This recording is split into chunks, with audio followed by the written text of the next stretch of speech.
For me, it was going back to this thing about desire. There is this portion in my book when we talk about the Goan courtesan. We talk about the ladies who were attached to the temples. And on the cover of my book, Modern Goa, History and Style, is this very elegant, beautiful courtesan, dressed in the sari and the jewelry.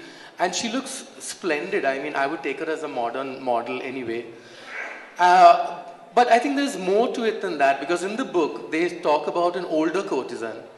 I speak about how she would receive men with light behind her, so they would see this kind of a shape, and she could use transparent clothes, and she would put the kohal in her eyes as part of her shringar, so her eyes would sparkle, and then she would use an extra tight choli to elevate her limp breast.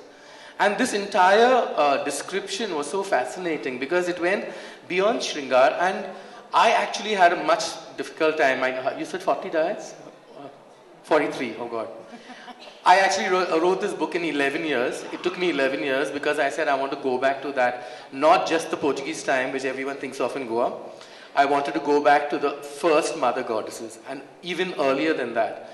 And in my book, we talk about how the first mother goddess is cut into laterite from the very early period with a very swollen vagina where they used to offer blood offerings and flowers. And then we go on to talk about the gods. And here is something very interesting.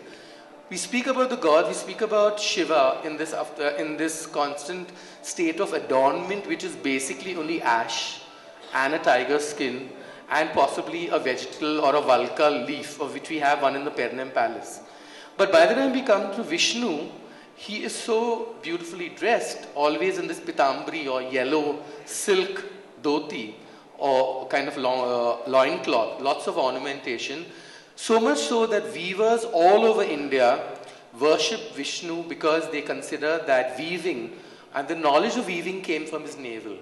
So Devdutt Patnaik drew a beautiful image of the lying down Vishnu with the weaves coming out from his stomach.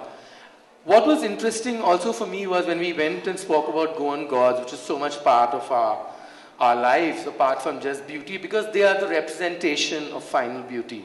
They are voluptuous, they are well adorned. The Goan gods, lots of people don't know this, but they came in different forms which are quite different from the rest of India.